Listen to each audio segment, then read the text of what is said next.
اور بڑی جلدی وہ بلاک بنائیں گے. سنا ہے میں نے یہ قدسیوں سے کہ وہ شیر پھر ہوشیار ہوگا, وہ آئے گا میدان میں, نکلے گا.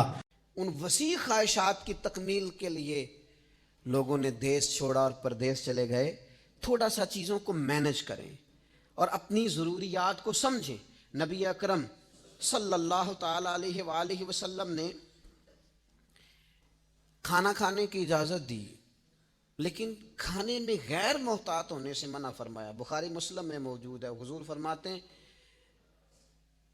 کھانا اتنا کھاؤ بس جتنا تمہاری کمر سیدھی کرنے کے لیے کافی ہے, چند لقمے کافی ہیں. اور فرمایا بڑا دل کرے نا پیٹ بھر کے کھانے کو تو پھر بھی کھانے کے 3 حصے کرو, ایک میں ہوا ہو, ایک میں پانی ہو, اور صرف تیسرے میں کھانا ہو, ضرورت سے زیادہ نہیں.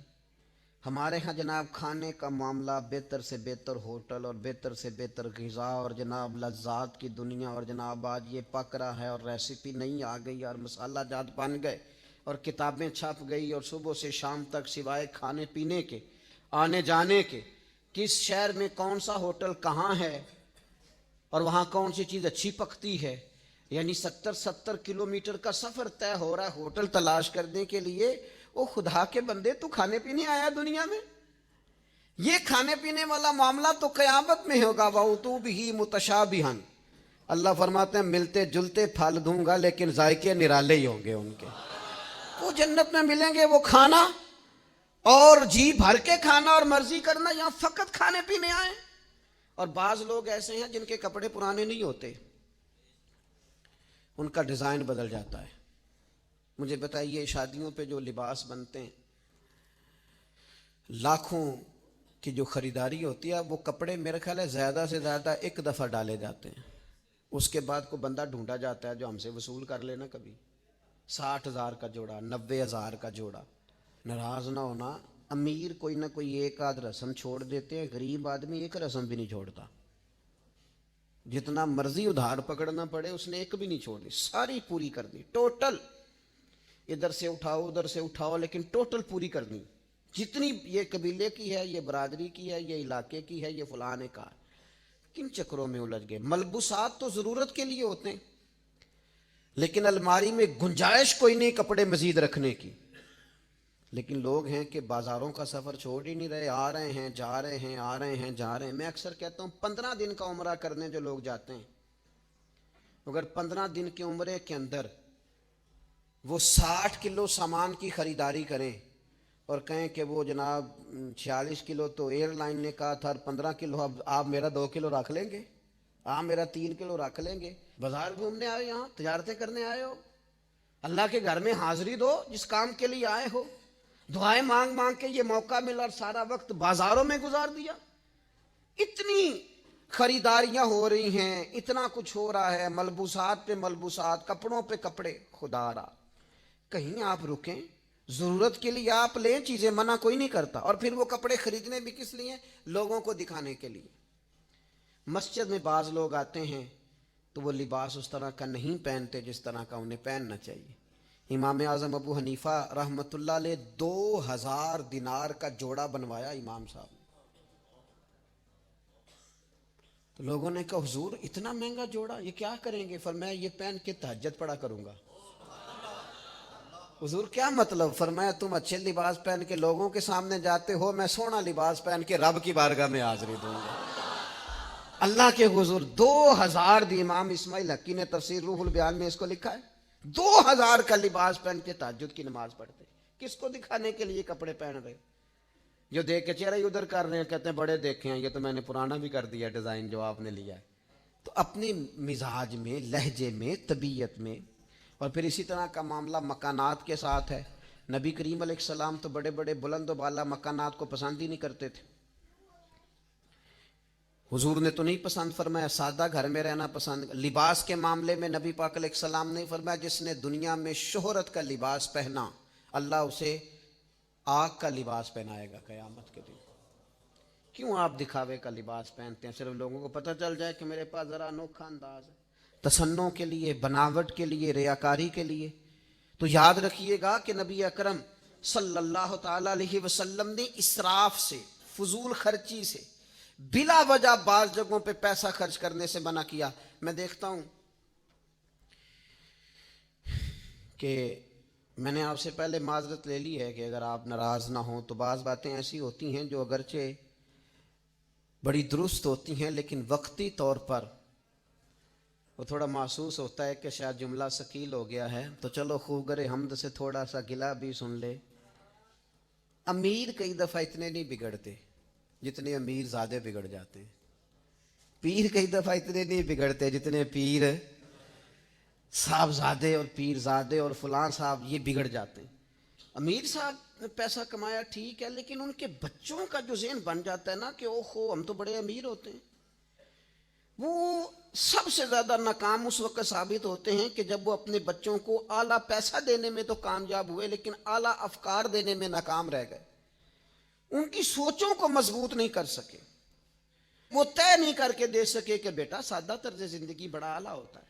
مجھے بتائیے نا کہ ایک آدمی صرف اس لیے موبائل چینج کر رہا ہے کہ اس کے جناب ماڈل بدل گئے ہیں اور اس نے نئے ماڈل کا لینا ہے، اور دوسری طرف حالات یہ ہیں کہ کچھ لوگوں کو غذا میسر نہیں ہے، سطح غربت سے نیچے زندگی گزار رہے ہیں، لباس پورا میسر نہیں ہے کہ وہ بیچارے سردی سے اپنے آپ کو چھپا لیں۔ اپنی آنے والی نسل کو اس طرح کا مزاج دیں، ان کو اس طرح کا سمجھائیں کہ وہ کفایت شعار ہو۔ میرے ایک دوست ہیں، کم و بیش کو 13-14 سال سے میری ان سے دوستی، ایک چھوٹی سی وہ دکان کرتے ہیں۔ میں نے زندگی میں کبھی اس شخص کو نہیں دیکھا کہ اس نے کبھی آ کے کہا حالات بڑے خراب ہیں۔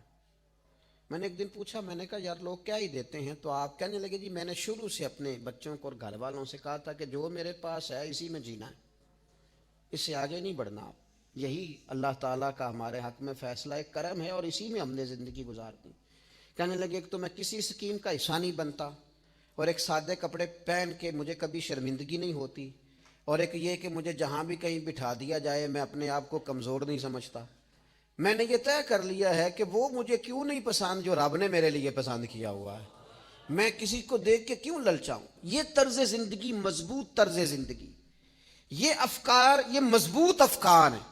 آپ تھوڑا سا چیزوں سے باہر آئیں، اسراف، فضول خرچی اور یہ ساری چیزیں۔ پھر میں دیکھتا ہوں کہ اگر کوئی شخص تھوڑا بہت چیزوں میں بچتا بھی ہے تو وہ بعض ایسی چیزوں کا خیال نہیں کرتا جس کا اسے اور بھی خیال کرنا چاہیے۔ اگر آپ کے گھر میں پانی کھلا آتا ہے تو آپ کبھی اپنے ہی ملک میں سفر کر کے دیکھیں، بعض جگہیں ایسی ہیں جہاں پینے کو پانی نہیں ملتا، تو آپ کو اللہ تعالیٰ نے عطا کیا ہے تو آپ ضائع کر رہے ہیں۔